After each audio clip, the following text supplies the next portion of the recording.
안녕하십니까. 무공이산 외국어 연구소 책임연구원 크리스토퍼 존입니다. 저는 오늘 우리 연구소가 이뤄놓은 그간의 연구 성과와 제가 현지에서 영어를 익혔던 경험을 종합해서 시험 성적을 높이는 것은 물론이고 실제로 말하기 영어가 쉽고 효율적으로 될 수 있는 방법에 대해서 심도 있게 설명드리고자 합니다. 추상적으로 들리실 수 있겠지만 결론부터 말씀드리면 여러분도 저처럼 영어를 잘 하려면 미국인처럼 영어를 읽는다는 것의 실체가 뭔지, 또 미국인처럼 영어를 듣는다, 말한다, 쓴다는 것이 본질적으로 뭘 말하는지 그 실체부터 정확히 알고 그에 따른 최적의 환경을 만들어 공부해야 하는 것입니다. 미국인처럼 영어를 한다는 것은 그들과 같은 방식으로 영어를 읽고, 듣고, 말하고 같은 방식으로 영어를 쓴다는 겁니다. 자, 제가 들려줄 영어 문장을 듣고 뭐라고 말하는지 맞춰보십시오. 자, 시작합니다. It's important to consider absent-mindedness or poor eyesight of your friend before thinking that he's ignoring you. 미국인은 이 문장을 순식간에 알아듣습니다. 그런데 여러분은 알아듣지 못하신 분이 더 많았을 겁니다. 그럼 이제 같은 문장을 글로 보여드리겠습니다. 읽고 해석해 보세요. 10초 드리겠습니다.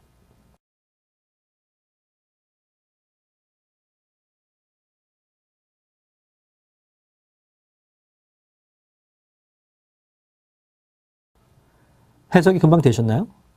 이 문장을 해석하시는데 시간이 얼마나 걸렸습니까?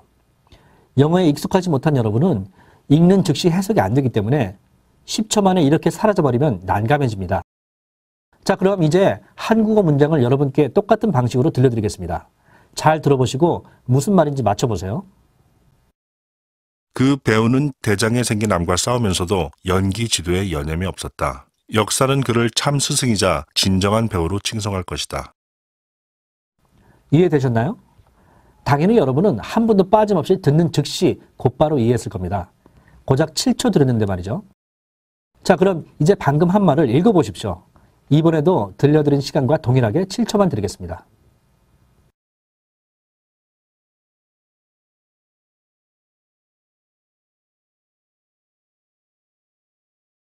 자, 읽음과 동시에 무슨 말인지 아시겠죠? 진심으로 영어를 미국인처럼 하고 싶다면, 하다못해 시험 점수라도 높게 받고 싶다면 여기서 여러분은 중요한 사실 하나를 분명히 알아두셔야 합니다. 저는 여러분이 한국어를 읽고 듣는 것처럼 또 미국인이 읽고 듣는 것처럼 순식간에 이해할 수 있는데 여러분은 한국어는 되는데 영어는 안 되고 있다는 사실입니다. 즉, 여러분이 저처럼 영어를 잘하기 위해서는 미국인이 어떻게 영어를 읽는지 또 어떻게 영어를 듣는지 어떻게 영어를 말하는지를 정확히 아는 것이 필수입니다. 자, 그럼 먼저 읽는다는 것은 어떤 두뇌 작용일까요? 어떻게든 해석만 되면 그것을 읽었다라고 말할 수 있는 걸까요? 아닙니다. 읽는다는 것은 첫째, 앞에서 뒤쪽으로 순차적으로 이해하는 겁니다. 둘째, 속도가 1분당 200단어 정도는 나와야 합니다. 자, 보겠습니다. 여러분과 저는 이 한국어 문장은 이렇게 앞에서부터 뒤쪽으로 순차적으로 읽습니다. 그리고 읽는 즉시 곧바로 이해가 되기 때문에 1분당 200단어의 속도로 빠르게 이해가 된 겁니다. 또 저는 이 문장을 읽는데 한국어와 동일한 방식으로 이렇게 앞에서부터 뒤쪽으로 순차적으로 이해했습니다. 여러분과는 달리 읽음과 동시에 이해가 끝나기 때문에 1분당 200단어 정도의 속도가 나옵니다. 여기서 한 가지 짚고 넘어갈 게 있습니다. 독해와 읽기는 같은 말입니다.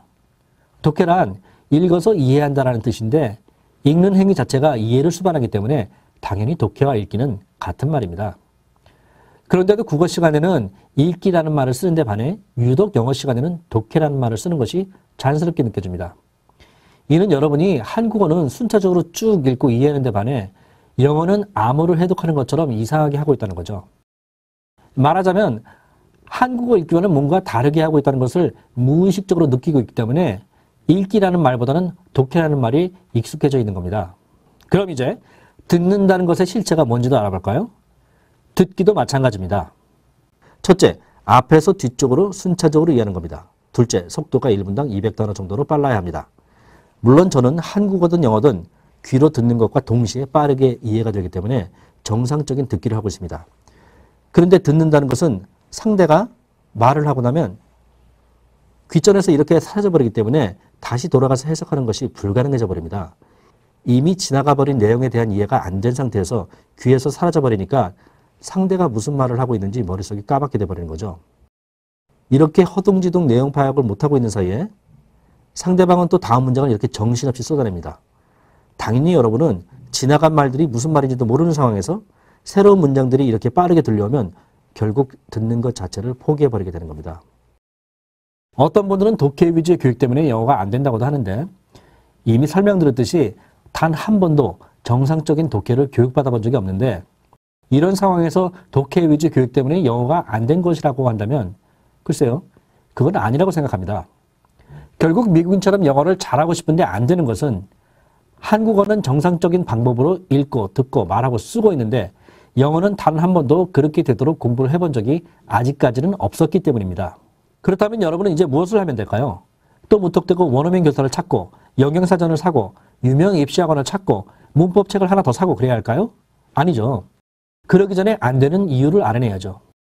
그 원인을 알아내면 그것이 바로 영어를 가장 빠르고 효과적으로 정복할 수 있는 대안이 될 테니까 말이죠.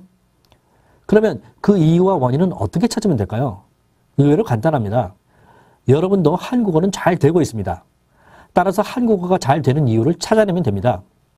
영어도 마찬가지로 저나 원어민들이 영어가 잘 되는 이유가 뭔지를 밝혀내면 됩니다. 여러분이 한국어 문장을 어떻게 순차적으로 읽고 읽는 동시에 순간적으로 이해할 수 있는지 그 과정을 한번 살펴볼까요? 좀 전에 한국어 문장을 다시 보겠습니다. 먼저 그 배우는 이라고 읽습니다.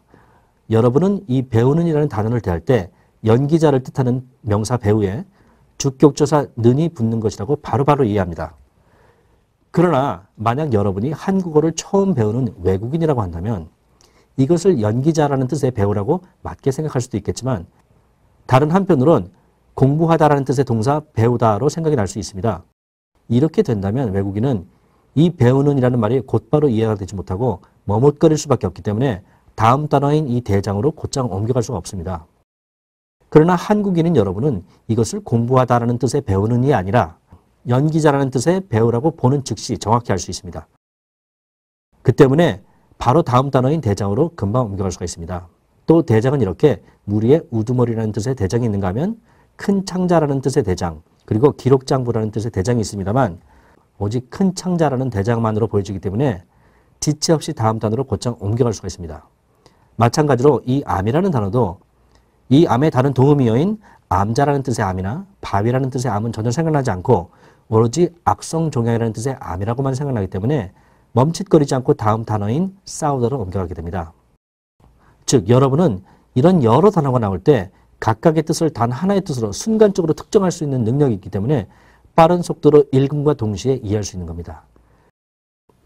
그런데 영어는 이와 같은 능력, 즉 눈에 보이는 단어 단어마다 순간적으로 각각의 뜻을 단 하나의 뜻으로 특정해낼 수 있는 능력을 갖추지 못했기 때문에 듣기처럼 순간적으로 들려왔다가 사라져버리는 말은 물론 지문에 있는 글을 읽는 것마저도 어렵게 되는 겁니다. 자, 좀 전에 영어 예문을 다시 보겠습니다. 정상적인 방식으로 읽기를 하는 것이라면 7, 8초 안에 이렇게 앞에서 뒤쪽으로 순차적으로 읽고 읽음과 동시에 해석이 끝나야 합니다. 그러나 여러분은 30초 이상 1분도 쉽게 보내고 맙니다. 아무튼 여러분이 하는 방식으로 한번 해보겠습니다. It's important. 그것이 중요하다. To consider. 헤아려 보는 것이. 네, 헤아려 보는 것이 중요하다. Absent-mindedness. 결석한 정신상태? 결석한 정신상태라. 뭔가 좀 이상합니다. Poor eyesight. 가난한 시력? 갈수록 난감하죠. 이것도 좀 이상합니다. 일단 정리해봅니다. 가난한 시력이나 결석한 정신상태를 헤아려 보는 것이 중요하다? 정말 무슨 말인지 모르겠네요. 이쯤 되면 한국어처럼 빠르게 읽는 것은 포기할 수밖에 없습니다. 왜냐하면 보는 즉시 그 단어의 뜻이 여러 뜻이 아닌 단 하나의 뜻으로 이해가 돼야 다음 단어로 순간적으로 넘어갈 수가 있는데 이 영어 문장에서는 absent-mindedness 그리고 poor eyesight 부분에서 그 뜻이 이상하게 다가오는 순간 머리가 멍해지면서 어쩔 줄 모르게 되기 때문입니다. Of your friend, 너의 친구의 before thinking that 이하를 생각하기 전에 he is ignoring you. 그가 너를 무시한다. 어찌어찌 끝까지 가긴 했습니다. 근데 문법적으로는 어떤 구조의 문장인지는 파악이 됐는데 중간에 해결이 안 된 이 두 개의 표현이 여전히 태클을 겁니다. 아무튼 이렇게 한국어 어순으로 나열을 해봅니다. 그가 너를 무시한다고 생각하기 전에 내 친구의 가난한 시력이나 결석한 정신상태를 헤아려보는 것이 중요하다. 네, 역시 이상합니다. 시력이 가난하다. 정신상태가 결석을 했다. 여러분은 absent를 결석하다라는 뜻으로 또 poor은 가난하다는 뜻으로 알고 있기 때문에 그대로 해석을 했는데 도무지 말이 되지 않습니다. 그래서 선생님들이 늘 강조하시는 유추 해석이나 의역이라는 것을 해봅니다.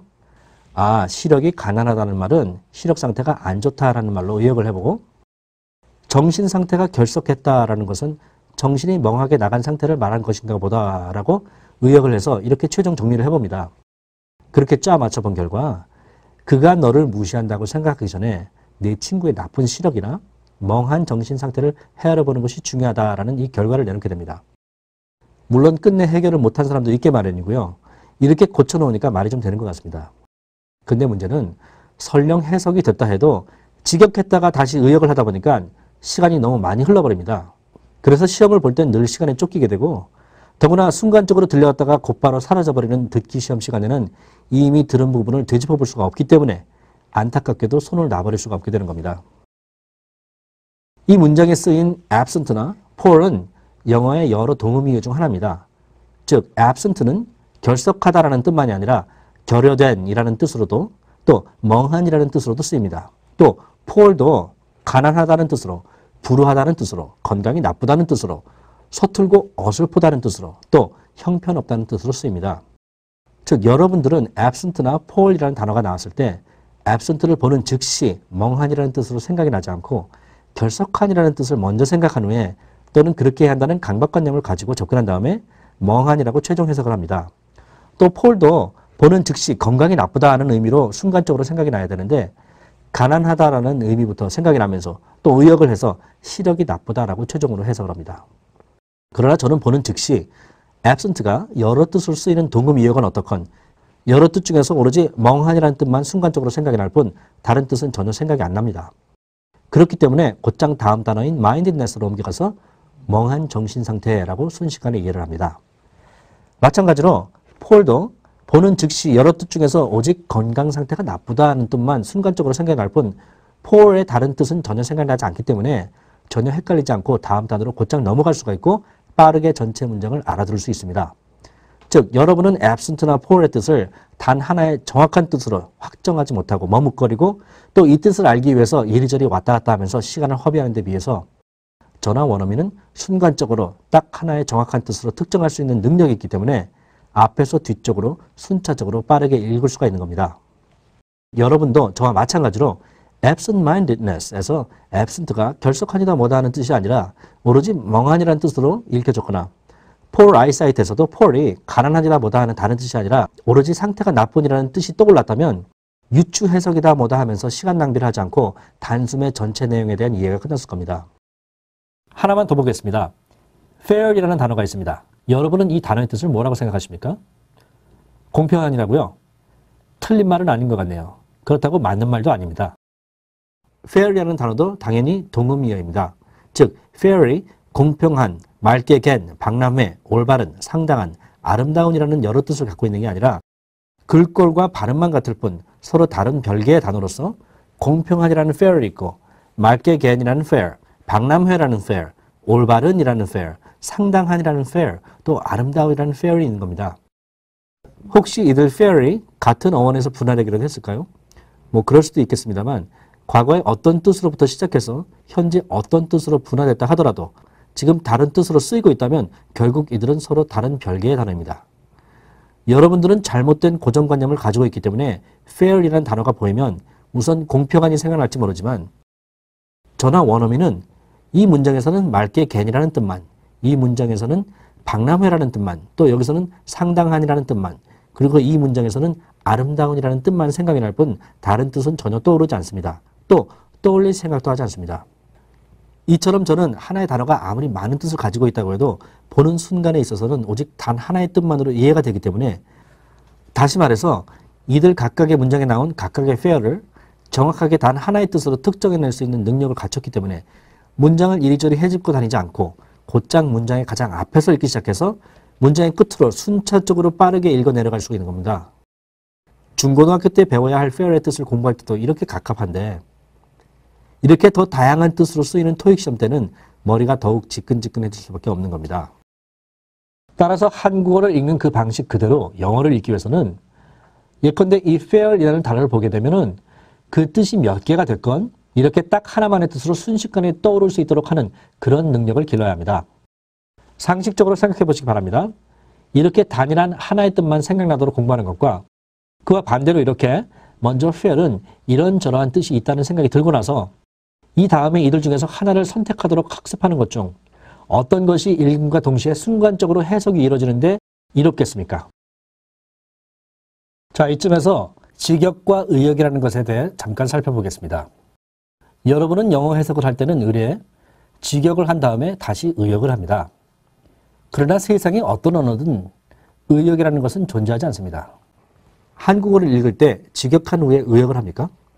말하자면 우리 할머니께서는 평생을 고생만 하다 가셨습니다 라는 문장에서 여기서 가다는 죽다라는 뜻의 단어입니다. 이때 여러분은 go라는 뜻의 가다를 기본 뜻으로 정해놓고 die라는 뜻으로 의역을 하느냐 말입니다. 또 서다라는 한국어는 몸을 세우다, 칼날이 서다, 아기가 서다, 기계가 서다 등과 같은 많은 뜻으로 쓰이는데 예컨대 갑자기 기계가 선 것은 정비 불량 때문이었다라는 문장에서 우선 몸을 곧게 세우다라는 것을 기본 뜻으로 정해놓고 작동이 멈추다라는 뜻으로 의역을 하느냐 말입니다. 또 제가 영어책을 읽을 때 의역해서 읽을까요? 저는 영어를 읽는 순간 곧장 이해가 됩니다. 즉 눈에 보이는 단어의 정확한 뜻을 순간적으로 파악해낼 수 있기 때문에 의역이라는 이상한 행동을 하는 단계로 넘어갈 필요도 없고 넘어가지도 않습니다. 결국 여러분이 한국어는 의역 없이 직역으로 끝내면서도 마치 영어라는 언어는 의역을 하는 것이 본래 당연한 것이라고 생각하는 것은 본래 영어라는 언어가 그래서가 아니라 여러분이 지금까지 학습한 방식으로는 의역 없이 직역만으로 해석을 끝낼 수 없었기 때문입니다. 따라서 여러분에게 지금 필요한 것은 무엇이겠습니까? 그렇습니다. 여러분도 한국어는 직역 후 의역이라는 과정을 거치지 않습니다. 따라서 영어도 당연히 그럴 수 있는 능력이 잠재되어 있기 때문에 영어도 그 능력을 기를 수 있는 원리와 방법을 찾아서 그대로 공부하면 되는 겁니다. 자, 이제 여러분이 영어가 안 되는 두 번째 이유를 보겠습니다. 결론부터 말씀드리면 여러분이 한국어를 빠르게 이해할 수 있는 이유는 앞으로 전개될 단어와 문법 구조가 뭘지에 대해서 미리 예상할 수 있는 능력이 있기 때문입니다. 그런데 영어는 그런 능력이 아직 없기 때문인 것이죠.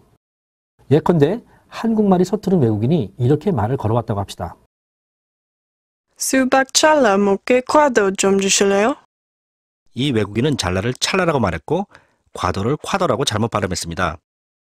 그런데도 여러분 모두는 한 사람도 빠짐없이 이 외국인이 무슨 말을 하는지 잘 알아들으셨을 겁니다. 왜냐하면 듣기라는 것은 발음으로만 구별돼 이해되는 것이 아니라 그간의 언어 경험이 통합적으로 반영돼서 이해되기 때문입니다.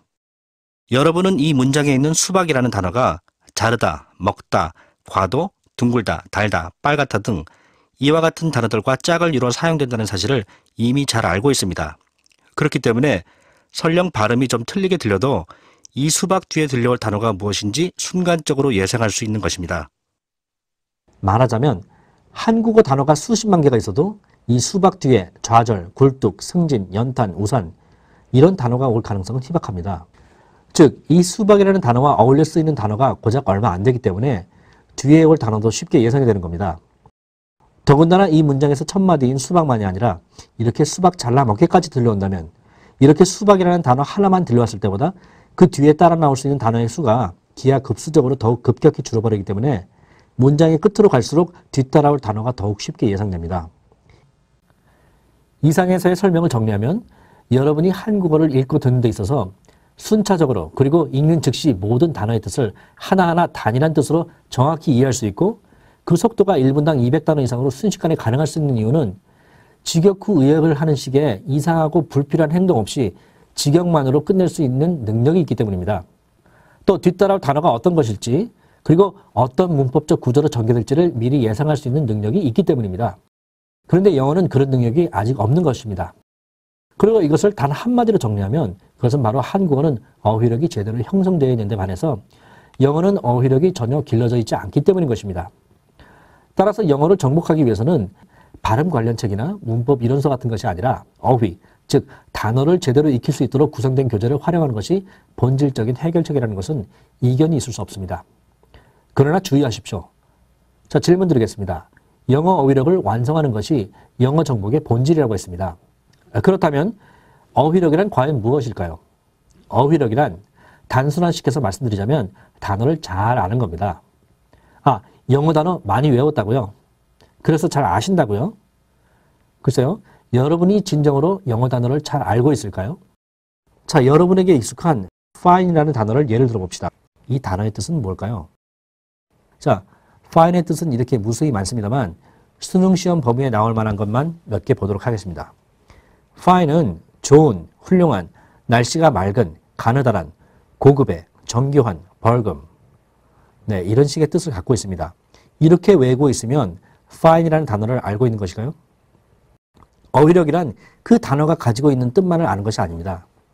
따라서 여러분이 아무리 fine의 여러 뜻, take의 여러 뜻, spring의 여러 뜻, go의 여러 뜻, sound의 여러 뜻을 외우고 있다고 해도 그 뜻만 외운 것이라면 그것은 그 단어들을 아는 것이 아닙니다.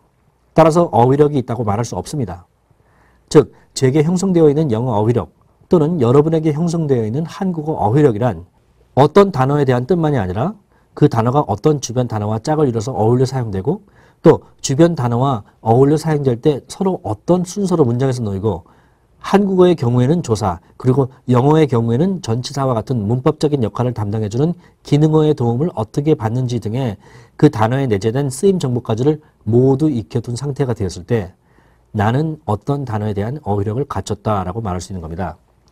예를 들어서 여러분은 이 한국어 문장에서 대장이라는 단어가 나올 때 대장의 다른 뜻인 무리의 우두머리나 기록장부라는 뜻은 전혀 생각나지 않고 오로지 큰 창자라는 뜻의 대장으로만 읽혀지고 암이라는 단어나 싸우다라는 단어가 뒤따라올 것이라는 것을 예상해서 읽을 수가 있는 이유가 바로 여러분은 한국어의 각 단어를 익혀둘 때 그 뜻만이 아니라 그 단어와 어울려서 등장하는 짝을 이루는 어휘가 무엇인지 어떤 어순으로 놓이는지까지를 패키지로 익혀뒀기 때문에 한국어는 잘 듣고 잘 말할 수가 있는 겁니다.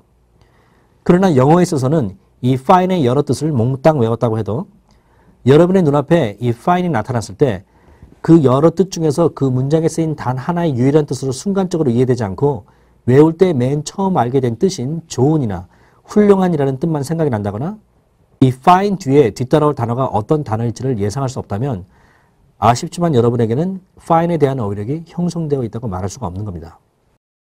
즉 보시다시피 좋은이라는 fine과 가는이라는 fine은 그리고 벌금이라는 fine은 주변의 짝을 이뤄서 등장하는 단어들이 서로 다릅니다. 왜냐하면 여기 이들 fine은 글꼴과 발음을 공유하는 동음 이유일 뿐 서로 별개의 단어이기 때문에 주변의 짝을 이루는 단어들도 당연히 다른 겁니다. 따라서 여러분도 저처럼 영어를 잘 할 수 있으려면 단어의 뜻만을 외워가지고는 안 됩니다. 말하자면 제대로 된 어휘력을 길러야 영어를 잘 할 수 있게 되는데 그러기 위해선 그 단어의 뜻은 물론이고 그 단어가 어떤 단어와 짝을 이뤄서 동반되는지 어떤 어순으로 놓이는지 전치사와 같은 기능어의 도움은 어떻게 받는지와 같은 그 단어가 품고 있는 문법 정보까지를 모두 여러분의 것으로 만들어야 합니다. 이렇게 됐을 때 비로소 여러분에게도 저와 같이 영어 어휘력이 생겼다고 말할 수 있습니다. 결국 여러분이 영어로 말이 된다면 여러분의 두뇌의 어휘력이 정상적으로 형성된 것을 뜻하지만 만약 영어 단어를 외국어로서가 아니라 마치 외래어처럼 쓰고 있다면 제 아무리 많은 단어를 외웠다고 자부해도 그것은 정체불명의 그 어떤 것일 뿐 결코 영어 어휘력이 아닌 겁니다. 자, 앞서 설명드린 내용을 쉽게 정리하면 이렇습니다. 여러분에게는 아직 영어 어휘력이 형성되어 있지 않기 때문에 정상적인 읽기, 듣기, 말하기, 쓰기가 안 되는 것이다. 따라서 영어도 정상적인 방식으로 어휘력을 길러놓으면 여러분도 저처럼 영어를 능통하게 할 수 있다. 바로 이겁니다.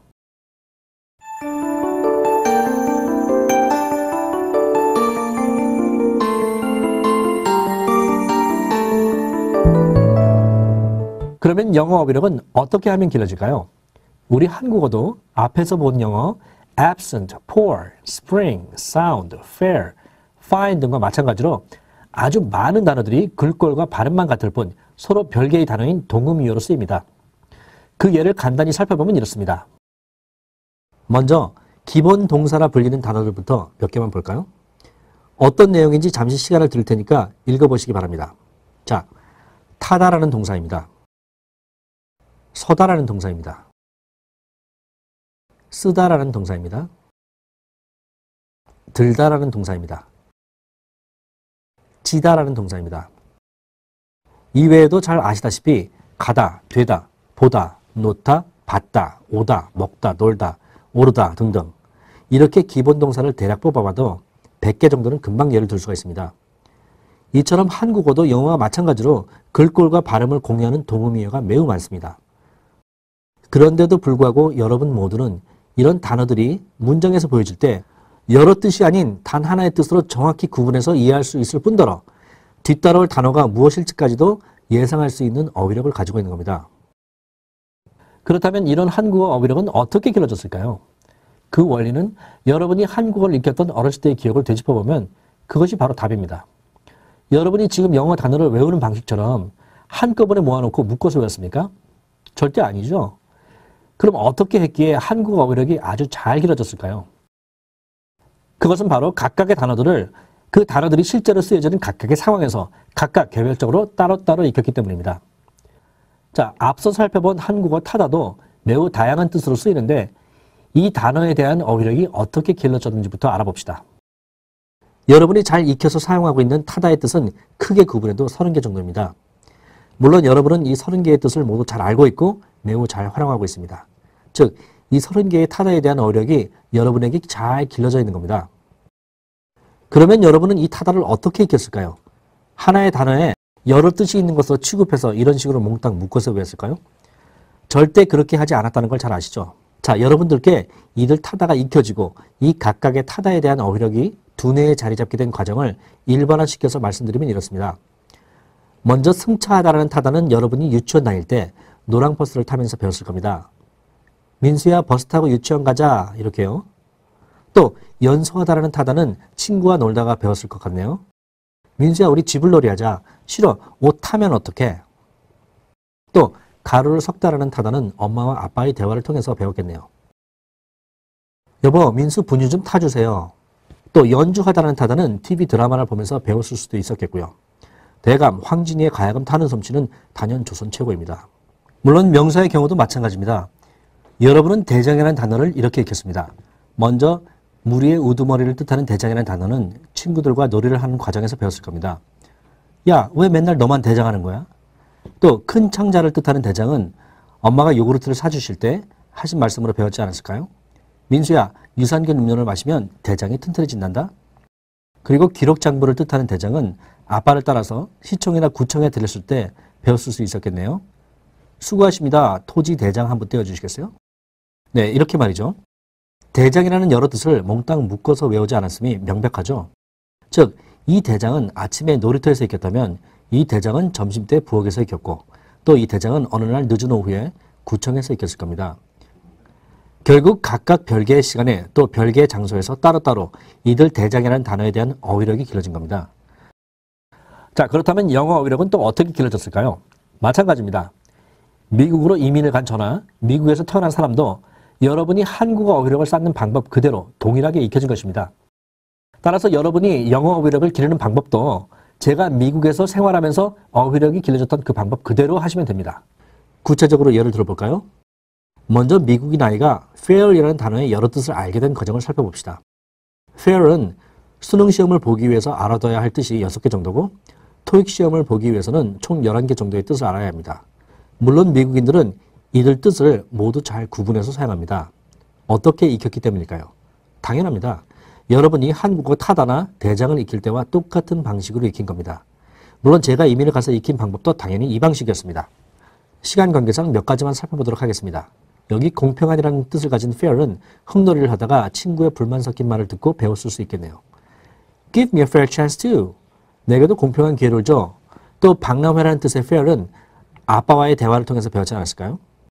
Timmy, let's go to the science fair this weekend. 티미야, 이번 주말에 과학 박람회 가자. 상당한이라는 fair은 장난감 가게에서 엄마에게 구슬을 사달라고 조르면서 배웠을 수 있겠네요. You already have a fair amount of marbles at home. 너는 이미 상당한 양의 구슬이 집에 있잖니? 이렇게요. 당연히 이 영어 단어들도 각각 별개의 시간과 별개의 장소에서 따로따로 익혀진 것임을 알 수 있습니다. 자, 그럼 fine이라는 단어가 어떻게 익혀졌는지에 대해서도 살펴보죠. 이번엔 그릇가게 주인을 예를 들어볼까요? 손님이 들어왔습니다. 주인은 분위기를 부드럽게 하고자 말을 걸어봅니다. It looks like a fine day today. 날씨가 화창할 것 같군요. 기껏 기분 좋게 시작하려는데 손님이 찻잔을 만지작거리더니 못마땅하다는 투로 말합니다. This teacup has a fine crack in it. 찻잔에 실금이 갔네요. 그러고는 나가버렸습니다. 기분이 몹시 상해 있는데 이제는 경찰이 찾아와서는 무허가 점포를 하면서 대뜸 벌금을 내라고 합니다. 분을 참지 못한 그가 이렇게 말합니다. So how much do I have to dig out for the fine? 대체 벌금을 얼마를 내란 말이요?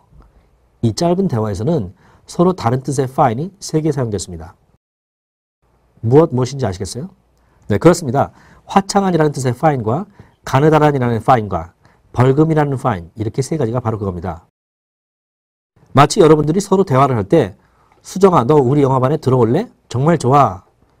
어제도 영화를 봤는데 너 공룡이 바위 들어서 던지는 거 봤어? 정말 대단하더라. 그건 그렇고 너 그거 썼는데 얼마나 들었냐? 이런 대화에서 들다라는 서로 다른 뜻의 단어가 이렇게 3개가 사용되었지만 이 말을 하는 사람이나 이 말을 듣는 사람이나 이들 3개의 들다를 같은 단어로 생각한다거나 또는 어떤 연관성이 있는 단어라고는 전혀 생각을 하지 않는 이유와 같습니다. 그렇다면 fine에 대한 어휘력이 이미 잘 형성되어 있는 저 미국인에게 이들 fine은 어떻게 익혀진 걸까요? 사람마다 다르겠지만 적어도 각각의 fine을 여러분처럼 한꺼번에 달달 외우지는 않았습니다. 어렸을 때 어느 화창한 날 친구와 날씨를 화제 삼으면서 이 화창한이라는 fine을 자연스럽게 익혔을 수 있겠죠. 또 가느다란이라는 fine은 도형을 그리는 수업 시간에 선생님이 선을 가늘게 그리라라는 말씀을 하실 때 배웠을 수도 있고요. 또 벌금이라는 fine은 아빠가 과속운전을 해서 집에 과태료 딱지가 날라온 날 배웠을 수도 있겠고요. 물론 성인이 돼서 미국에 이민을 가도 이런 식의 과정을 거쳐서 영어 어휘력이 생기는 겁니다. 즉 여기 스틱이라는 단어가 있을 때 글꼴이 같건 다르건 어원의 출발이 같건 다르건 현재에 있어 쓰임이 다르면 이들은 모두 별개의 단어입니다. 따라서 이렇게 그저 서로 별개의 단어로 취급해서 익히면 그뿐인 겁니다. 왜냐하면 여러분이 미국 현지에 가서 이 스틱이라는 단어를 익히게 될 때 결국 이렇게 문장을 통해서 각각의 환경에서 익히는 과정을 거치는 것이고 미국에서 태어난 사람도 이러한 과정으로 스틱이라는 단어의 어휘력이 길러졌기 때문입니다. 마찬가지로 demonstrator 이렇게 별개로 취급되어 분산된 상태로 익혔으므로 여러분도 그렇게 하면 됩니다. 또 book도 이렇게 별개로 취급되어 분산된 상태로 익혀졌기 때문에 여러분도 그렇게 하면 되는 거고요.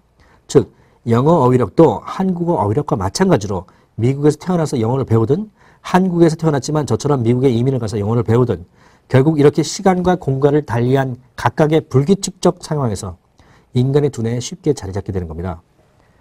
그러나 반대로 여러분은 이 단어들을 무턱대고 한꺼번에 몽땅 묶어서 외우려고 하기 때문에 서로 다른 뜻인데 같은 단어로 생각해라 라는 논리에 맞지 않는 명제를 일방적으로 주입해 넣으려고 하니까 졸음이나 집중력 저하 같은 부작용이 생기는 겁니다. 말하자면 일부러 원리에 맞지 않게 공부를 함으로써 스스로 영어 포기를 자초하게 되는 것이죠. 자, 이제 결론을 내릴 수 있겠죠? 그렇습니다. 여러분들이 저처럼 잘 읽고 잘 듣고 잘 말하고 잘 쓰고 싶다면 제가 이민을 가서 미국인들 사이에서 영어를 배웠던 것과 똑같은 방법으로 하시면 됩니다. 어떻게 해요? 바로 여러분이 한국어 어휘력을 길렀던 방법, 그리고 제가 영어 어휘력을 길렀던 방법 그대로 하시면 됩니다. 따라서 여러분의 선배들로부터 이미 실패한 방법으로 낙인 찍힌 그간의 방법들은 과감히 잊어버리시기 바랍니다. 그리고 오늘부터는 인간에게 영어 어휘력이 길러지게 되는 필연적인 원리에 순응하는 방식으로 어휘력을 기르십시오.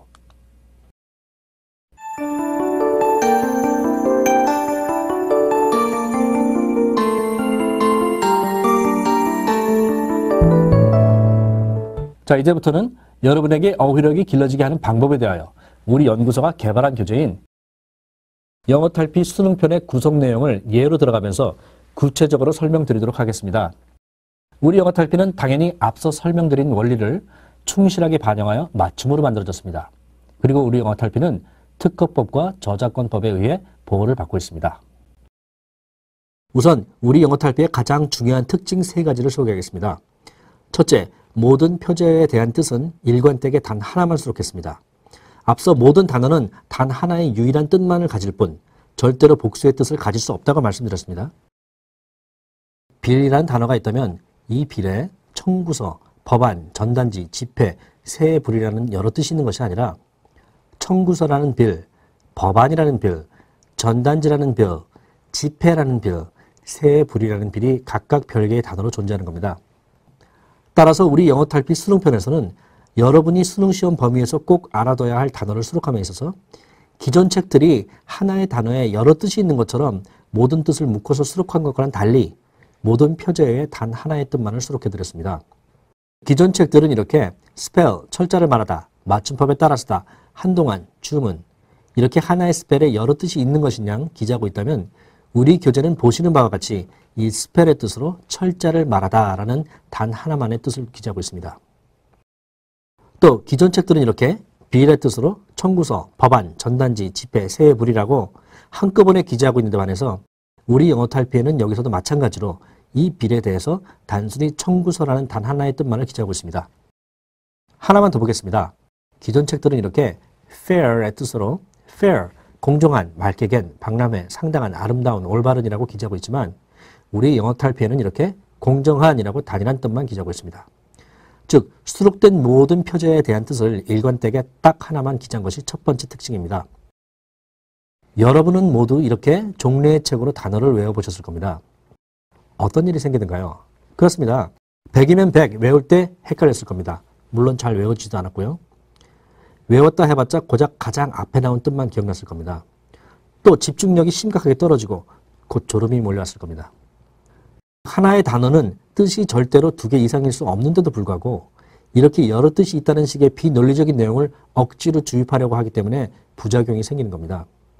따라서 우리 영어 탈피에서는 여러분의 두뇌가 인식하는 패턴에 맞도록, 즉 불필요한 부작용을 미연에 방지하기 위해서 이렇게 하나의 표제어에는 반드시 단 하나의 뜻만을 수록했습니다. 당연히 단어 공부를 하는 데 있어서 헷갈리지 않고 한결 쉽게 익혀집니다.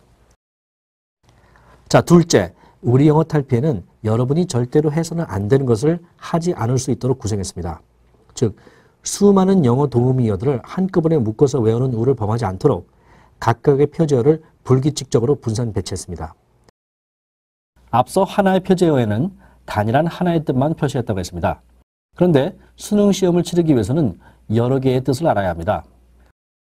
fair이라는 단어를 예를 든다면 공정한이라는 fair만이 아니라 다른 뜻의 fair도 당연히 알아야 하는 거죠. 그런데 우리 책 17페이지를 보면 이렇게 표제어로 fair를 다루고 있긴 한데 뜻은 오직 공정한이라는 단 하나만 붙여두었습니다. 물론 모든 단어는 단 하나의 뜻만을 갖기 때문에 이렇게 써주는 것은 당연히 맞는 것이지만 그렇더라도 나머지 fair의 뜻도 알아둬야 하는데 여기는 안 보입니다. 그렇다면 박람회라는 fair이나 상당한이라는 fair, 아름다운이라는 fair은 어디에 있는 걸까요? 설마 공정한이라는 fair만을 싣고 나머지는 모두 무시해버렸을까요? 그럴 리가 있겠습니까? 우리 영어 탈피 수능편에서는 여러분이 익혀둬야 할 fair를 총 6개 수록해 두었습니다. 공정한이라는 fair과 맑게 갠이라는 fair, 박람회라는 fair, 상당한이라는 fair, 아름다운이라는 fair, 올바른이라는 fair, 바로 그겁니다. 자, 어디에 수록되어 있는지 하나하나 찾아보겠습니다. 먼저 공정한이라는 뜻의 fair은 이미 보셨듯이 이 책의 17페이지에 수록되어 있습니다. fair, 공정한 이렇게요. 예문을 볼까요? 네, 우리는 공정한 대우를 받고 싶습니다 라는 내용이군요. 자, 이제 맑게 갠이라는 뜻의 fair를 찾아봅시다. 네, 104페이지에 있군요. fair, 맑게 갠 이렇게요. 자, 예문을 봅시다. 날씨가 맑게 개었다는 말이군요. 그럼 박람회라는 fair도 찾아봅시다. 쭉 넘겨보겠습니다. 238페이지에 있네요. fair, 박람회 이렇게요. 예문의 내용은 다음번 세계 박람회는 어느 나라가 주최하게 됩니까? 또 상당한이라는 fair도 찾아봅시다. 320쪽에 여기 있습니다. fair, 상당한. 예문은 수입이 상당한데 이렇게 쓰였네요.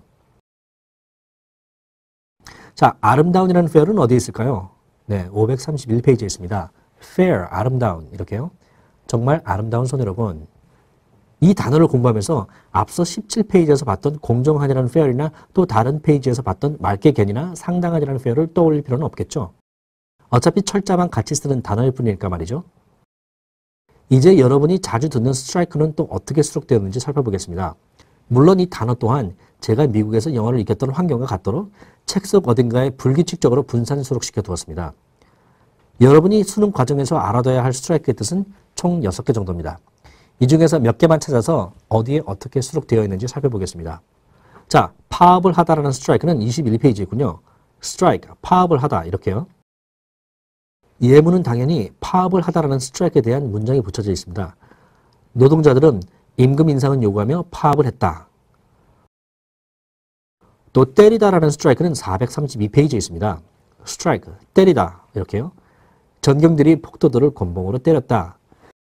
21페이지에서 스트라이크는 단어를 배웠지만 그때는 파업을 하다라는 스트라이크였으니까 지금 이 스트라이크를 익히면서 그때의 스트라이크를 생각할 필요도 없고 또 관심도 가지 않게 됩니다.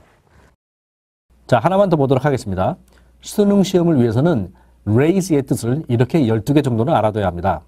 뜻이 비슷한 듯 하면서도 실제로 쓰일 때는 모두 별개로 쓰이겠죠. 이렇게나 많은 걸 어떻게 외우지? 라고 걱정하지 마십시오.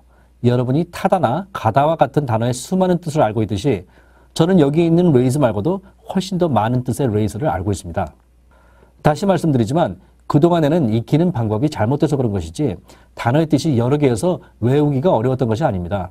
그러니까 지레 겁먹을 필요가 없습니다. 아무튼 이 중에서 몇 가지만 살펴보도록 하겠습니다. 먼저 인상하다라는 뜻의 raise는 17페이지에 우선 저는 담배 가격을 인상하고자 합니다 라는 문장과 함께 수록되어 있습니다. 또 일으켜 세우다라는 뜻의 raise는 이렇게 한참을 넘겨서 210페이지에 할아버지가 몸을 일으켜 앉으셨다라는 문장과 함께 수록되어 있습니다. 또 재배하다라는 뜻의 raise는 355페이지에 손씨 부인과 그녀의 남편은 퇴비더미에서 채소를 재배한다라는 문장과 함께 수록되어 있습니다. 물론 여러분들이 꼭 알아둬야 하는 소위 기본 동사라고 하는 take, give, run 등등의 단어들도 각각의 뜻에 따라서 일일이 구분되어 이책 곳곳에 불규칙하게 분산 수록되어 있습니다. 자, 왜 이렇게 분산 수록해서 익혀야 한다고 했죠? 네, 사람에게 단어가 익혀지는 원리가 그렇기 때문이고 또 서로 다른 뜻을 갖는 단어들을 같은 뜻인 양 달달 외우려고만 한다면 헷갈려서 외워지지도 않을 뿐더러 외웠다 치더라도 실제히 듣기나 읽기를 할 때 앞에서부터 뒤쪽으로 순차적으로 그것도 빠른 속도로 이해하는 것이 불가능하기 때문입니다. 더군다나 말하기를 할 때는 더더욱 난감해지기 때문이죠. 읽기도 안 되는데 말하기가 될 수 있겠습니까?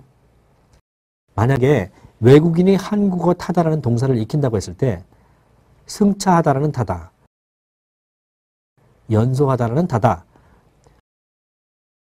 석다라는 타다를 이렇게 우리 영어 탈피에서와 같이 각각이 쓰이는 문장과 함께 책의 곳곳에 분산시켜서 익히는 것과 아니면 여러분이 영어 단어 외우듯이 이렇게 묶어서 외우려고 하는 것 중에서 어떤 것이 인간에게 언어가 익혀지는 근본 원리에 맞을 것이며 또 어떤 것이 헷갈림이나 집중력 저하나 졸음 발생과 같은 부작용 없이 익혀지겠습니까? 일반적으로 초등학교 때와 중학교 때는 영어를 포기하는 학생이 거의 없습니다. 왜냐하면 영어 단어의 뜻이 이때는 대부분 한계이기 때문입니다. 예컨대 poor은 가난할 뿐이고 fine은 좋은 일 뿐이고 spring은 봄일 뿐이고 raise는 들어올리다일 뿐이고 run은 달리다일 뿐입니다. 그런데 고등학생이 되면 이 단어들이 완전히 변신 로봇이 되고 맙니다. 예컨대 가난한이었던 poor은 갑자기 어떤 문장에선 서투른으로 변해버리고 또 어떤 문장에서는 형편없는으로 변해버립니다. 좋은이었던 fine은 가느다란으로 또 어떤 때는 정교한으로 또는 벌금으로 변해버립니다. 또 봄이었던 spring은 갑자기 샘으로 용수철로 또 튀어오르다로 변해버립니다. 그리고 뭔가를 들어올리다였던 raise는 갑자기 모금하다로 인상하다로 양육하다로 변해버립니다. 물론 고등학교 수준에서 이렇다는 얘기고 대학생이 돼서 토익 시험을 치러야 할 때는 이보다 더 다양한 뜻으로 변하고 또 변해버립니다. 어찌됐건 좋은 대학을 들어가겠다는 일념으로 죽어라 외워보지만 외웠다 해도 시험이 끝나는 순간 사실상 거의 기억에서 사라져버리고 고작 기억에 남는다 해도 맨 처음에 외웠던 뜻 한두 개뿐입니다. 이런 험난한 과정을 거치는 동안 안타깝게도 수많은 학생들이 영어 단어에 공포를 느끼고 그리고는 말하기 영어를 포기하는 수순을 밟게 됩니다. 그런데 정말 아이러니한 것은 이러한 문제를 여러분이 가지고 있는 여러 책들이 조장하고 있었다는 겁니다. 무슨 말인가 하면 앞서 설명드린 대로 모든 단어는 단 하나의 뜻만을 갖습니다. 그리고 각 단어들은 그것이 동음이어든 아니든 모두 각각의 시간과 각각의 공간에서 따로따로 익혀지는 원리가 있습니다. 따라서 여러분도 우리 영어 탈피의 수록 방식과 같이 하나의 단어에 대해 단 하나의 뜻만을 기재해서 따로따로 익혔어야 했던 것입니다. 그런데 황당하게도 완전히 정반대로 하고 있었던 것입니다. 자, 여기를 봐주십시오. 초등학교 때나 중학교 때 이렇게 단어장을 만들어서 외웠다고 한다면 그냥 그렇게 하던 대로 고등학생이 되었어도 똑같은 방식으로 했으면 별 문제가 없었습니다. 예컨대 중학교 때 알았던 fine은 좋은이라는 뜻이었습니다. 그래서 이렇게 fine, 좋은이라고 써서 외웠습니다. 또 spring은 봄이라는 뜻입니다. 따라서 당연히 이렇게 spring, 봄이라고 외웠습니다. 또 fair은 공정한입니다. 마찬가지로 당연히 이렇게 fair, 공정한이라고 써서 외웠습니다. 물론 take도 가지고 가다 이렇게 써주고 sound도 소리 이렇게 make도 만들다, raise도 들어올리다, stick도 막대기, stand도 서다, give도 주다, build도 청구서, apple 사과, hammer도 망치라고 이렇게 단어정에 적어서 외웠습니다. 이렇게 하면 적어도 외우는 데는 별 문제가 없습니다. 왜냐하면 단어의 뜻이 모두 하나이기 때문입니다. 봄을 영어로는 spring이라고 한다. 또는 공평하다는 말을 영어로는 fair이라고 한다. 라고 외우는 게 그다지 어려운 문제는 아니지 않습니까? 따라서 고등학생이 되었더라도 공부하다가 가느다란이라는 뜻의 fine을 보게 되면 단순히 여기다 이렇게 fine, 가느다란이라고 정리해서 익히면 그만이었던 것입니다. 마찬가지로 샘이라는 spring을 보게 되면 또 여기다 이렇게 spring, 샘이라고 써서 외우면 그만입니다. 또 아름다운이라는 fair를 보게 돼도 마찬가지로 여기에 fair, 아름다운이라고 해서 익히면 그만인 것이고 얼마간의 시간이 걸리다라는 뜻의 take를 접하게 될 때도 take, 얼마간의 시간이 걸리다라고 써서 외우면 되는 것이었습니다. 왜냐하면 누차 설명드렸듯이 이 단어들은 글꼴과 발음만 같이 쓰는 동음이어일 뿐 서로 별개의 단어이기 때문에 묶어서 외울 경우 실익은 없이 헷갈리기만 할 뿐이기 때문입니다. 말하자면 모자를 쓰다 할 때의 쓰다와 글자를 쓰다 할 때의 쓰다는 전혀 다른 단어이기 때문에 따로따로 익히는 것이 당연한 것과 같은 이치입니다. 그런데도 여러분이 고등학생이 돼서 사본 그간의 책들은 정말 황당하게도 서로 다른 이 단어들이 마치 같은 단어인 양 한테 묶어서 외우도록 만들어버렸습니다. 가느다란이라는 뜻의 fine은 좋은이라는 fine과의 별개 단어니까 그냥 여기 이대로 놔두면 될 것을 뜬금없이 여기에 가져다가 이렇게 이 뜻과 하나로 묶어버립니다. 또 샘이라는 spring도 쓸데없이 이 봄이라는 spring과 함께 묶어버리고 또 이 아름다운이라는 fair도 이렇게 공평한이라는 fair과 묶어버리고 또 얼마간의 시간이 걸리다라는 뜻의 take도 이렇게 여기다 묶어버립니다. 물론 벌금이라는 fine도 그냥 이렇게 따로 써서 익히면 될 것인데 당연하다는 듯이 이렇게 여기에 묶어져 버리고 또 상당한이라는 뜻의 fair도 이렇게 또 묶어버립니다. 1 플러스 1이 2라는 것을 모르는 사람은 없습니다. 덧셈 공식을 잘 알고 있기 때문에 헷갈릴 일이 없는 결과입니다. 그런데 이 1 플러스 1이 2뿐만이 아니라 3일 수도 있고 4일 수도 있고 5일 수도 있다는 식으로 외우라고 한다 칩시다. 이러면 여러분의 두뇌는 어떻게 반응하겠습니까? 당연히 과부하를 먹게 되고 결과적으로는 집중력 저하, 졸음을 불러옵니다. 두뇌는 주인인 여러분을 스트레스 없이 편한 상태로 유지하려는 성질이 있습니다. 그래서 논리에 맞지 않는 명령을 하면 스트레스를 피하기 위해서 당연히 거부 반응을 일으키는 겁니다. 우리 교재처럼 두뇌의 인지 특성에 맞춤으로 만들어서 익히려 해도 공부라는 것 자체가 그다지 즐거운 것으로 받아들여지지 않는 법인데 이런 식으로 완전히 정반대로 만들어진 책으로 공부를 하라고 하니 여러분의 두뇌가 당연할 수 있었겠습니까? 혹시라도 영어를 포기한 사람이 있다면 다시 시작하십시오. 여러분이 영어를 포기한 것은 여러분의 게으름이나 인내심 부족 때문이 아닙니다. 그럴 수밖에 없는 필연적인 문제가 있었기 때문인 것이죠. 분명히 말씀드리지만 여러분들이 그간의 책으로 하고 있는 방식은 언어학적으로 전혀 근거가 없습니다. 본격적으로 우리나라의 영어 교육이 시작된 것은 전쟁으로 폐허가 되었던 1955년부터입니다. 당시는 영어 교육 이론이 전무했을 뿐더러 변변한 학습서도 없던 시절이라서 의지할 수 있었던 것은 오직 영안사전뿐이었습니다. 그러나 사전이라는 것은 단어를 찾아보기 쉽도록 설계한 것이기 때문에 표제어의 배열을 알파벳 순서대로 할 수밖에 없었고 지면을 절약하기 위해서 표제어를 이렇게 하나만 쓰고 여기에 여러 뜻을 일괄적으로 모아서 이렇게 정리하게 된 겁니다. 오로지 단어 찾는 것을 쉽게 하기 위해서 단어 하나에 이런저런 뜻을 일괄적으로 묶어준 것뿐인데 마치 그렇게 묶어서 외우는 것이 당연한 것인 양 엉뚱하게 굳어져 버린 겁니다. 사실이 이런데도 시중에 나와 있는 모든 어휘책들은 약속이라도 한 것처럼 이런 식으로 마치 영안사전을 요약 정리한 스타일로 만들어져 있는 겁니다. 그렇지만 이들 다른 교재만을 탓할 수도 없습니다. 말하자면 너무 오랫동안 한국의 영어 교육 전체가 이러한 잘못된 고정관념에서 헤어나오질 못하고 있었기 때문입니다. 아시다시피 여기에 이 애플이나 해머는 서로 다른 단어입니다. 발음이 달라서이기도 하지만 무엇보다도 이 단어들이 품고 있는 뜻, 즉 개념이 다르기 때문입니다. 이 애플과 이 해머를 가까이 붙여두고 외울 필요가 없는 것도 뜻이 다른 단어를 그렇게 묶어줘야 할 하등의 이유가 없기 때문입니다. 여기 예를 든 이런 fine이나 spring과 같은 동음이어들도 마찬가지입니다. 오히려 애플이나 해머는 뜻만 다른 것이 아니라 글꼴과 발음도 다르기 때문에 이렇게 잇따라 묶어줘도 헷갈리는 일이 발생하지 않습니다. 그러나 동음이어는 서로 다른 단어인데도 불구하고 글꼴과 발음이 같아서 헷갈릴 소지가 많기 때문에 오히려 반드시 분리할 필요가 있고 일상생활에서 익힐 때도 그렇게 분산된 환경에서 익히고 있기 때문에 더더욱 가까이 묶어서 외워서는 안 되는 겁니다. 자, 영어 단어 어떻게 익혀야 한다고요? 네, 모든 단어는 유일한 하나의 뜻만 같기 때문에 절대 하나의 단어에 여러 뜻을 묶어서 외워서는 안 된다. 그러면 어떻게 해야 한다고요? 실제 언어 환경에 맞춤으로 만들어진 우리 교재의 수록 방식과 같이 불규칙적으로 분산시켜 익혀야 한다. 꼭 기억하시기 바랍니다. 참고삼아 한 가지만 더 살펴보고 다음으로 넘어가겠습니다. 여러분들이 가지고 있는 책 중에는 당연히 알아둬야 할 뜻인데도 불구하고 표제어에 대한 여러 뜻을 모두 씻지 않고 달랑 한두 개만 달아준 경우도 많습니다. 예컨대 이렇게 spell, bill, fair, raise, draw, credit과 같은 표제어들이 있다면 수능 시험을 위해서는 이만큼의 다양한 뜻을 알아둬야 합니다. 그런데 이렇게 우수수, 상당수를 생략하고 고작 한두 개씩만 수록해 놓은 경우가 많다는 것입니다. 이런 식이라면 어떻게 익혀야 한다는 방법론을 떠나서 익혀야 할 내용과 범위조차도 제대로 수록이 안 된 것이므로 단순히 시험을 목적으로 하는 영어 공부에도 별로 도움이 될 수 없습니다. 책에 얇아 보이겠죠. 그러나 머릿속에 남는 것도 그만큼밖에 안 된다는 사실 주의하시기 바랍니다.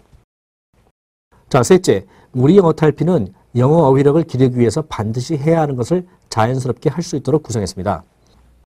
즉, 단어의 뜻만이 아니라 그 단어에 내재된 짝을 이루는 단어에 대한 정보, 또 어순 정보, 또 기능어에 대한 정보까지 패키지로 익혀줄 수 있도록 모든 표제어에 완전 문장 형태의 예문을 붙였습니다. 단어는 하늘이 두 쪽이 나도 반드시 문장과 함께 익혀야 하기 때문입니다. 우리 교재는 이렇게 여러분이 익혀야 할 모든 단어에 대해서 엄선된 예문을 빠짐없이 붙여두었습니다. 단어마다 각각 예문을 실어줬기 때문에 책은 두껍게 느껴질 수 있습니다. 그렇지만 분명한 것은 우리 영어 탈피가 그간의 모든 학습서에 비해서 가장 얇은 책이라는 걸 곧 깨닫게 될 겁니다. 예를 들어서 이 책의 17페이지에 있는 철자를 말하다라는 스펠과 494쪽의 맞춤법에 따라서다라는 스펠과 134쪽의 한동안이라는 스펠과 263쪽의 주문이라는 스펠은 이 단어들이 어원이 같건 어쩌건 현실에 있어서는 서로 다른 별개의 단어입니다. 따라서 이 단어의 모든 뜻을 익히려면 단어마다 각각 예문을 붙여주는 것이 당연합니다. 그러나 여러분들이 갖고 있는 기존의 책들은 이렇게 표제어와 스펠에 이렇게 여러 뜻을 써줬으면서도 예문은 그 중에 하나의 뜻, 즉 이렇게 철자를 말하다라는 뜻에 대한 예문만 달아줬을 뿐 이것과는 다른 단어인 맞춤법에 따라서다라는 스펠과 한동안이라는 뜻의 스펠과 주문이라는 뜻의 스펠에 대해서는 예문을 달아주지 않음으로써 뜻은 4개를 써놨지만 결국 그중 한 개만 공부하라는 식인 겁니다. 기존 출판사들이 이런 식으로 책을 만든 이유는 모든 단어는 반드시 하나의 뜻만을 가진다라는 단어의 근본 성질에 대한 이해가 없다 보니까 각각의 스펠에 대한 예문을 붙여줘야 하는 필요성을 망각하고 말았기 때문입니다. 당연히 수록해야 할 예문 4개 중에 한 개만 수록하고 말았기 때문에 책은 얇아지고 그래서 공부가 쉬울 것 같지만 공부를 했다 해도 머릿속에 남아있는 것은 아주 적을 수밖에 없게 됩니다. 말하자면 분명히 스펠이라는 단어 전체를 공부한 것 같은데 고작 예문을 붙여줬던 철자를 말하다만 기억나게 되는 거죠. 따라서 시험지에 한동안이라는 뜻의 스펠이 들어간 이런 예문이 나오면 의역까지 동원해도 당연히 해석이 안 될 수밖에 없습니다. 왜냐하면 예문 없이 외운 단어는 기억 속에 거의 남아있지 않기 때문입니다. 그래서 모든 단어에 대한 예문을 빠짐없이 붙여야 하는 것은 선택이 아니라 필수라는 겁니다. 물론 이 빌도 마찬가지입니다. 또 그 아래 fair, raise, draw, credit도 마찬가지입니다. 당연히 각각의 모든 뜻에 대해서 예문을 모두 붙여줘야 하는 겁니다. 그러나 그렇게 하지 않고 있다는 거죠. 우리 교재에 예문이 많다고 부담스러워하지 마십시오. 예문은 단어가 품고 있는 미묘한 뜻과 문법 정보를 매우 쉽게 이해시켜주는 촉매제와 같은 겁니다. 예문이 없으면 그 뜻과 문법 정보를 이해하는 데 있어서 쓸데없이 많은 시간을 허비하게 됩니다. 그러나 예문이 있음으로써 단순히 10초 정도 가볍게 읽고 지나가도 의미 있는 정보들이 효과적으로 저장되게 됩니다. 예컨대 여기 이렇게 예문 없이 뜻만 나열된 경우에는 각각의 스펠에 대한 정확한 이해가 안 된 상태로 넘어갈 수밖에 없지만 이렇게 예문을 붙여주면 단순히 읽고 내려가기만 해도 두뇌에 각각의 스펠에 대한 값진 정보들이 남게 되기 때문입니다. 마치 수학이나 물리를 공부할 때 공식만 있는 경우와 그 공식이 유도된 과정이 함께 있는 경우 장황한 듯해도 설명이 잘 된 경우가 궁극적으로는 학습이 이롭죠. 바로 그겁니다.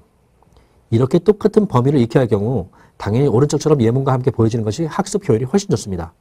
당연히 익혀지는 속도도 빠르기 때문에 소요되는 총 시간도 훨씬 적게 듭니다. 자, 다음으로는 우리 영어 탈피의 기타 구성 특징을 보겠습니다. 우리 교재는 이상의 가장 중요한 특징 3개 외에도 여러분에게 도움이 되도록 가능한 한 모든 것을 배려했습니다. 먼저 품사 전성 현상을 보이는 어휘들을 체계적으로 묶어서 수록했습니다. 한국어 먹다에 어미의 변화를 줘서 먹음, 먹은, 먹게와 같이 바꾸면 문장 속에서 다른 품사, 다른 문장 성분으로 쓰이게 됩니다. 영어도 마찬가지로 fair과 fairly, fairness와 같이 모양을 바꾸면 형용사, 부사, 명사로 품사의 변화가 생깁니다.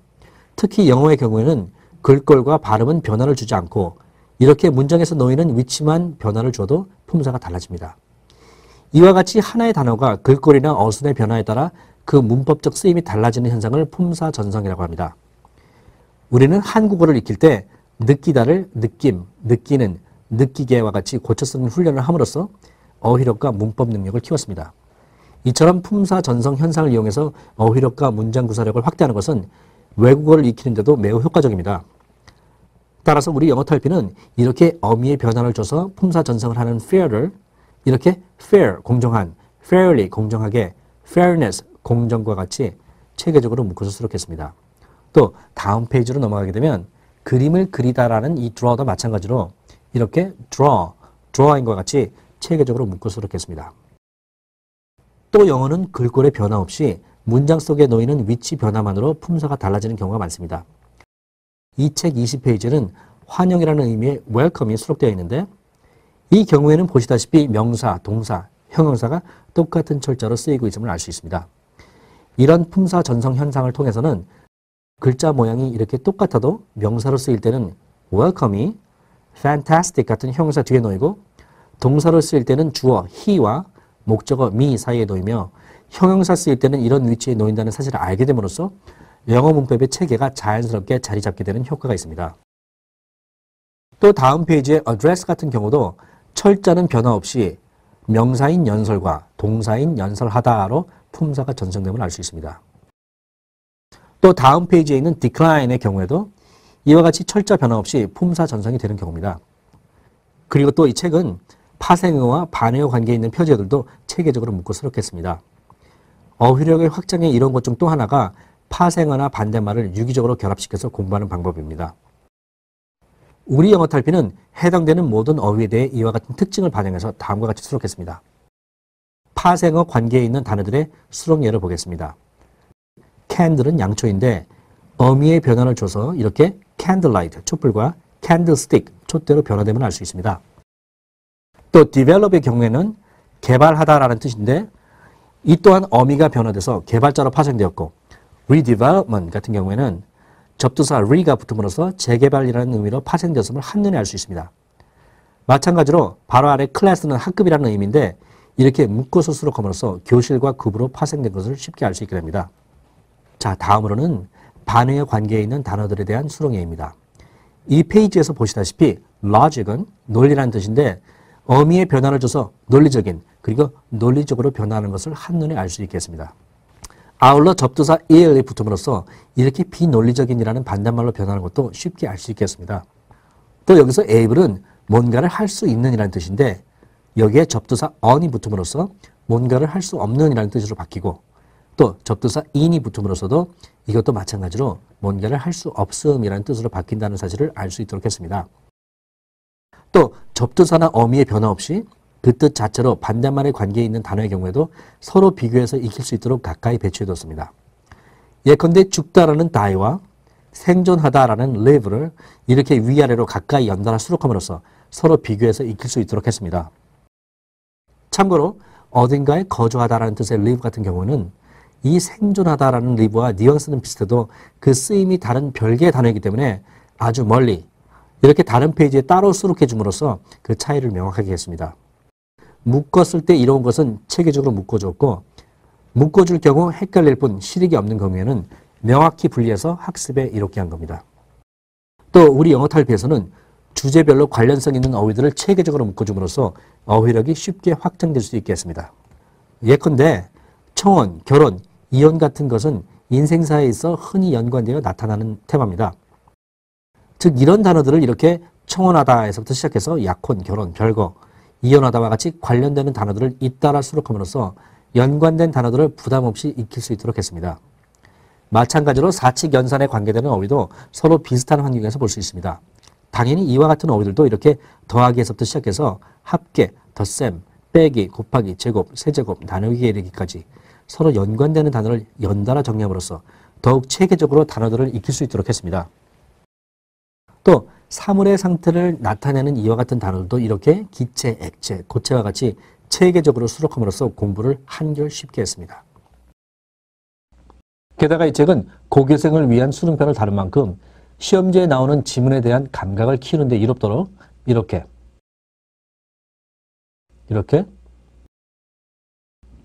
기존에 출제되었던 수능시험 예문 1000여 개를 엄선해서 수록했습니다.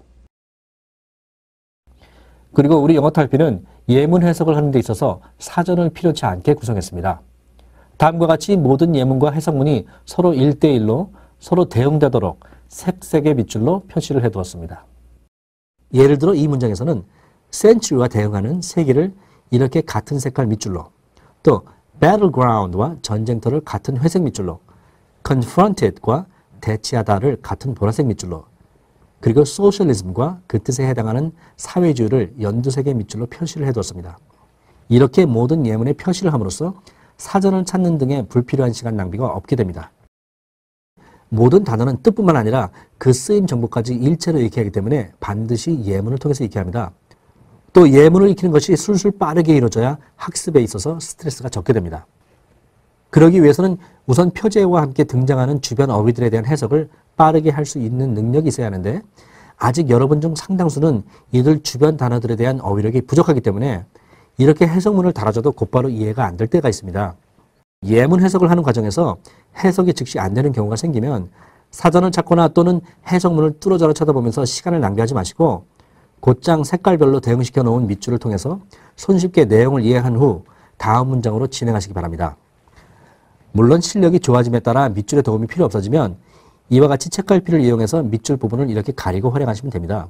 사실 공부를 집중해서 하다 보면 예컨대 이 문장을 10여 초 내에 술술 읽고 이해하려는 자세를 가지고 적극적으로 예문을 대하게 되면 처음에는 예문 해석에 도움을 받기 위해서 색색의 밑줄로 눈길이 갈 때가 있지만 1, 2회 반복 학습을 하는 과정에 다다르면 이런 밑줄뿐만 아니라 이런 해석문 전체에 대해서도 관심이 없어지고 오직 영어 예문에만 눈길이 가게 됩니다.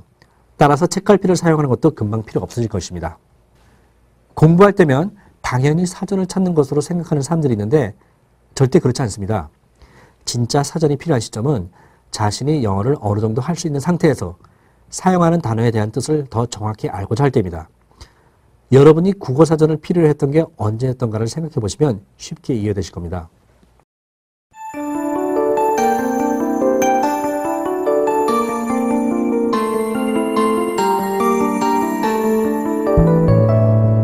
자, 이제 마지막으로 우리 영어 탈피를 이용한 권장 학습 방법에 대해서 말씀드리겠습니다. 먼저 영어 탈피 홈페이지에 접속합니다. 보여드리는 장면과 같이 자료실에서 블로그로 올려드린 글꼴을 익힐 수 있도록 제공된 파일을 다운받아서 인쇄합니다. 이 파일에는 영어 탈피 수능편에 수록된 모든 표제어가 망라되어 있습니다. 그 다음에는 발음을 익힐 수 있도록 제공된 파일도 자신의 컴퓨터 또는 기타 재생기기로 옮깁니다. 이 파일은 mp3인데 이 책에 수록된 표제어를 원어민의 목소리로 녹음한 겁니다. 이제 이 mp3 파일을 재생시킨 후에 인쇄된 글꼴 파일에 있는 단어를 함께 보면서 철자와 발음을 익숙하게 합니다. 단어의 뜻은 전혀 생각할 필요가 없습니다. 어차피 본 교재를 통해서 차근차근 익힐 것이기 때문입니다. 이 과정을 며칠을 정해 집중적으로 하십시오. 이렇게 글꼴과 발음을 본격적인 학습 전에 익숙하게 해놓게 되면 실제 학습 시에 부담이 적어져서 훨씬 마음 편하게 공부할 수 있습니다.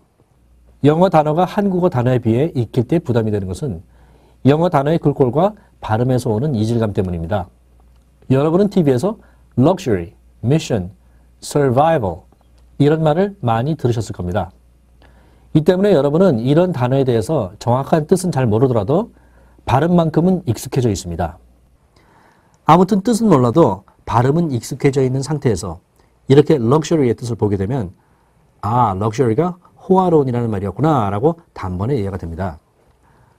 또 이 미션이 이 책에서 이렇게 보여주면 임무라는 이 뜻이 쉽게 받아들여집니다. 그러나 반면에 이 patriarch나 rhinoceros처럼 이렇게 발음마저도 전혀 경험이 없는 상태인 것을 여러분의 두뇌에 무턱대고 외우게 하면 두뇌는 본능적으로 피로감을 호소하면서 머리가 멍해지는 식으로 거부 반응을 일으키게 됩니다. 당연히 학습 효율은 떨어질 수밖에 없습니다. 따라서 글꼴과 발음을 우선하여 익숙하게 해주는 과정을 본격적인 단어 학습 전에 미리 해주는 것은 영어 단어에 대한 이질감 해소 등 여러모로 도움이 됩니다. 이렇게 며칠 걸쳐서 집중적으로 이 과정을 마치셨다면 이제는 본격적으로 본문을 시작합니다. 수능시험 범위의 단어를 다룬 이 책은 모두 60 days, 즉 60일분으로 구성되어 있습니다. 하루 1시간 정도씩 60일을 하도록 구성해드렸지만 느슨하게 여러 날을 하는 것보다는 집중적으로 하루에 2-3시간 이상씩 소화해서 한 달 안에 전체를 빨리 끝내는 것이 좋습니다. 그런 다음 처음부터 다시 반복하시면 됩니다. 자, 이제 first day부터 시작하십시오.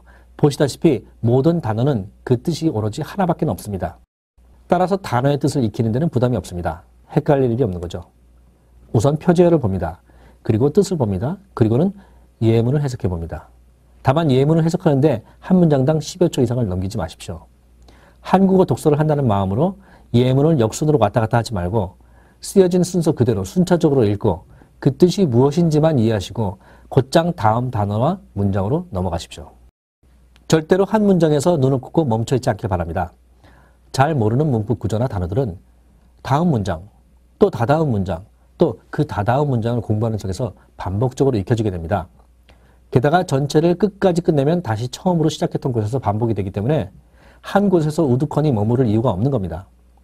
우선은 처음부터 끝까지 한 번을 반드시 끝내는 것이 중요합니다. 참고로 전치사나 관사는 기능어입니다. 따라서 이것들보다는 문장의 줄거리를 담당하는 명사, 형용사, 동사, 부사에 집중해서 공부하시기 바랍니다. 예컨대 영어 전치사를 한국어로 비교하면 은, 는, 이, 가 또는 을, 를 등과 같은 한국어 조사에 해당합니다. 이 때문에 전치사는 명사나 대명사 앞에 쓴다고 해서 이렇게 앞전자를 써준 것이고 한국어 조사는 뒤에 놓임으로 이렇게 뒤후자를 써 후치사라고도 말합니다. 민수 밥 먹자라고 흔히 말을 합니다. 문법적으로 완성시켜준다면 이렇게 민수야 밥을 먹자라고 해야겠지만 조사 야나 을을 쓰지 않더라도 내용을 전달하는 데는 문제가 없습니다. 즉 전치사는 내용을 전달하기보다는 문법적 기능을 담당하는 기능어에 해당함을 알 수 있습니다.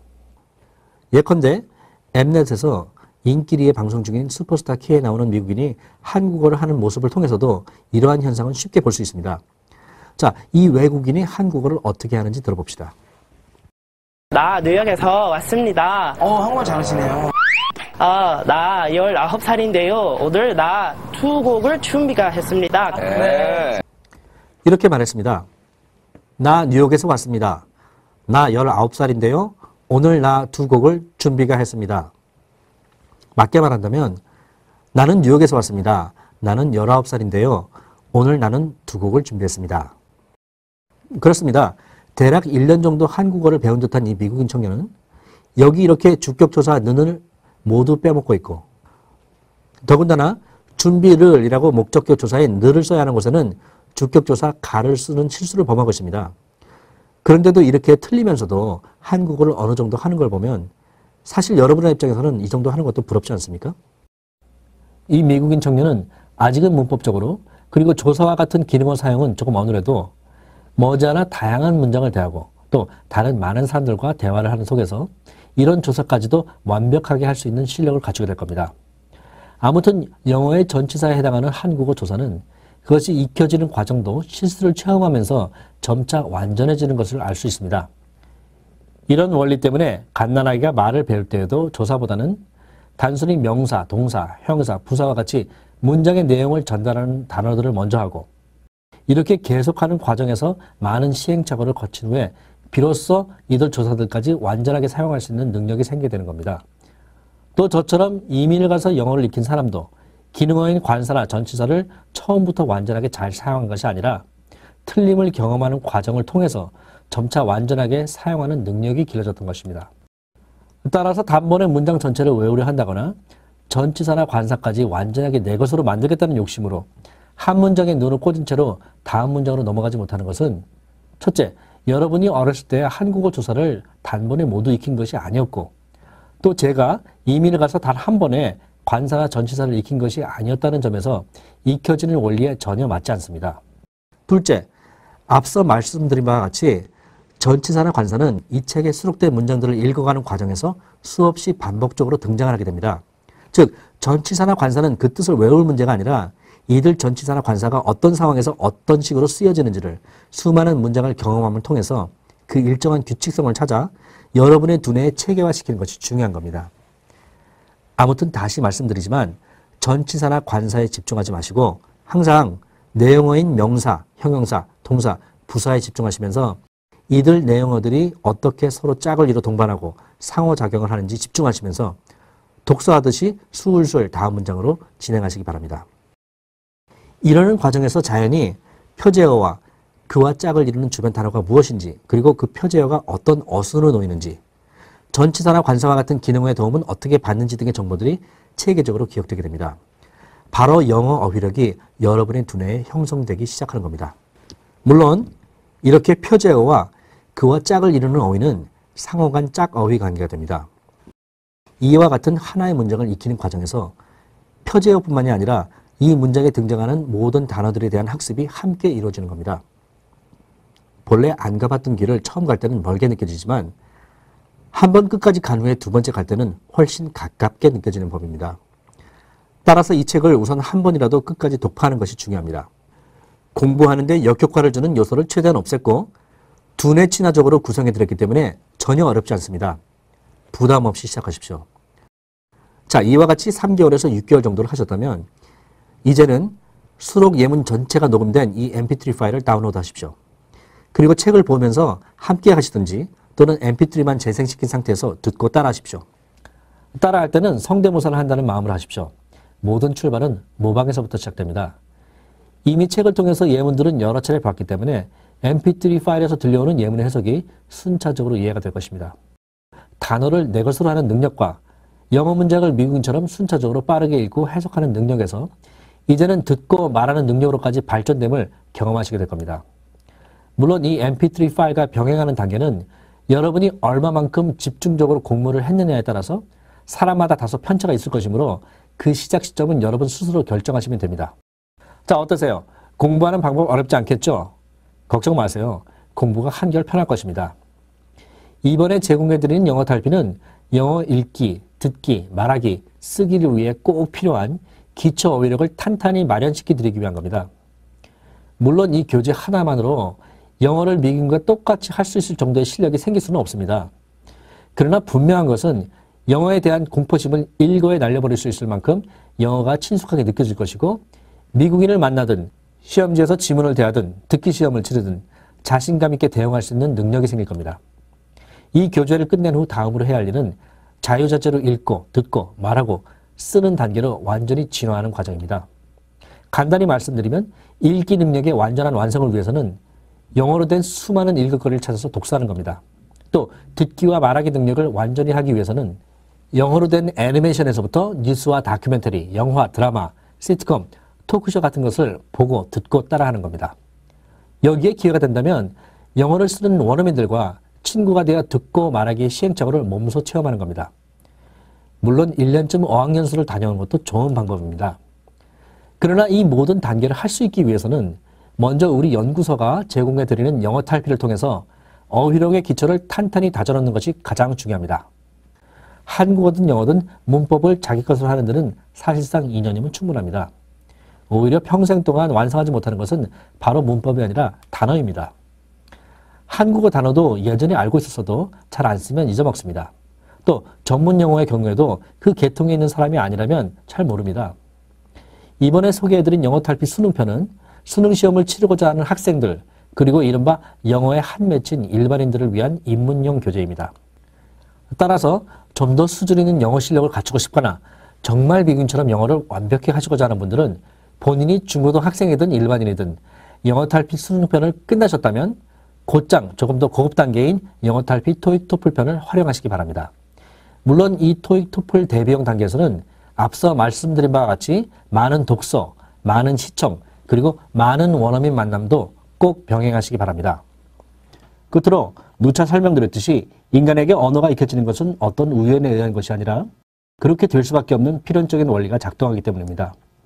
이 때문에 여러분 중 IQ가 150을 넘는 사람들은 물론이고 IQ가 낮은 사람도 어느 한 사람도 낙오 없이 한국어를 익히는 데 어려움이 없었고 저처럼 이민을 가서 영어를 익힌 사람도 적극적으로 영어에 노출만 시켜주면 영어를 익히는 데는 그다지 어려움이 없었던 겁니다.